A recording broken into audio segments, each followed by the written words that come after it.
So it's not necessarily that you are failing at gardening, and it's more likely that commercial advertising is giving us stuff that makes it really difficult for us to grow things.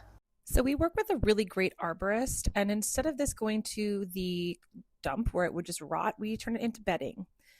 So in our piles, we have actually had the sharp points removed and it's been mulched. This is palm tree. We use it in the cow pen so that they can properly digest it without having any sort of bloat risk or gastric buildup.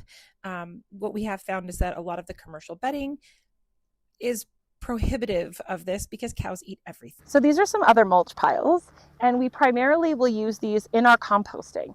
So when we look at how we want stuff to break down, but we can go smaller. So what we're actually doing is not only do we cut down our cardboard boxes and mulch them and use them in the compost, but we will mulch this even tinier. So we have like a 5-week turnaround time from making a bin, caring for the bin, to creating soil that we can then let cure for a couple of weeks and then place out into the community and in our garden beds.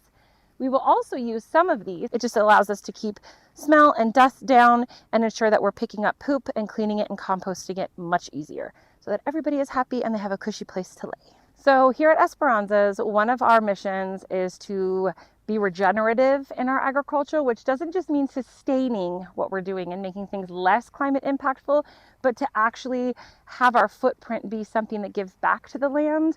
Because in reality, animal care, human care, and land care are completely interconnected. You cannot disconnect them. So this is our first regenerative pasture. It's starting to come in. We have it surrounded with native trees, some food producing trees, flowering attractive pollinators, which will not be accessible to the animals, and some shade trees.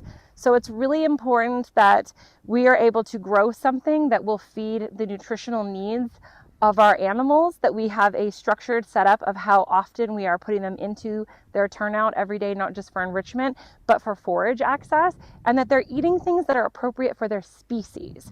Because cows, goats, sheep, and horses all eat very different things, have different gastrointestinal systems and different microbiomes.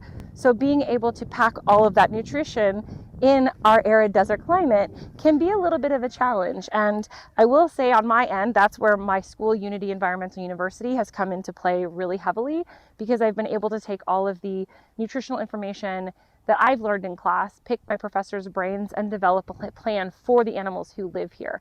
Because our animals do come from animal control, Riverside County and San Bernardino primarily, they're not always started off in life the best way possible.